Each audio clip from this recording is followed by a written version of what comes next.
heavy, bored. There's another quote, and I think this is part of why Vonnegut was so, why he was so beloved by his fans, is because his philosophy on things is rather positive, despite being so cynical.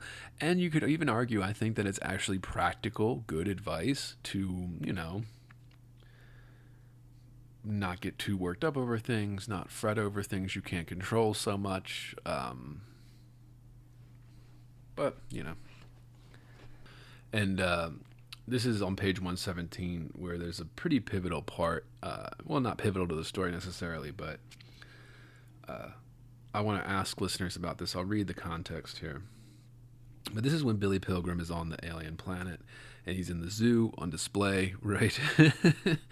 And he's talking to one of the aliens, and he's asking, so, said Billy gropingly, I suppose that the idea of preventing war on Earth is stupid too, of course. But you do have a peaceful planet here. Today we do. On other days, we have wars as horrible as any you've seen or read about. There isn't anything we can do about them, so we simply don't look at them. We ignore them. We spend eternity looking at pleasant moments, like today at the zoo. Isn't this a nice moment? Yes. That's one thing Earthlings might learn to do, if they tried hard enough. Ignore the awful times and concentrate on the good ones. Ignore the awful times and concentrate on the good ones. And this is sound advice, right? This is sound advice.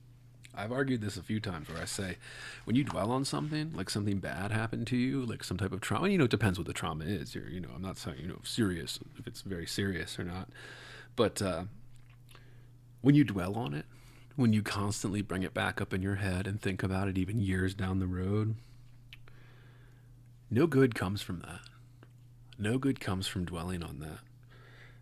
You'd be much better off if you just ignored it, as Vonnegut was saying in this book, as he probably did with his memories of the war, which is why it's so suppressed and cloaked in humor in this novel, I think. And again, I don't want to get psychoanalytical on this, but, But I kept thinking, what do you think as listeners here?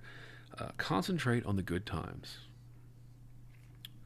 And I was thinking, okay, what do we think? Is this alien wisdom? Is this basic psychology?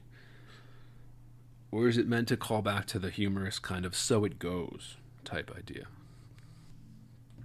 I would say it's supposed to be all of those, in a way. You guys can let me know what you think. I'd like to hear. It's sort of this way of, Vonnegut making the point that this alien species has reached a higher level of self-actualization than most of the human world. I don't know. I can't speculate much further on that. But I could give you my opinion, which is, I think it's a callback to the so it goes idea that's throughout this whole novel, right? Ignore the awful times and concentrate on the good ones. How else do you get through something so horrific like that? How else do you get through with people dying next to you on a train car as you're starving, shitting in buckets that you pass through a window, not allowed off the train for days, smelling, shitting, people vomiting, dead bodies everywhere? How do you get over that?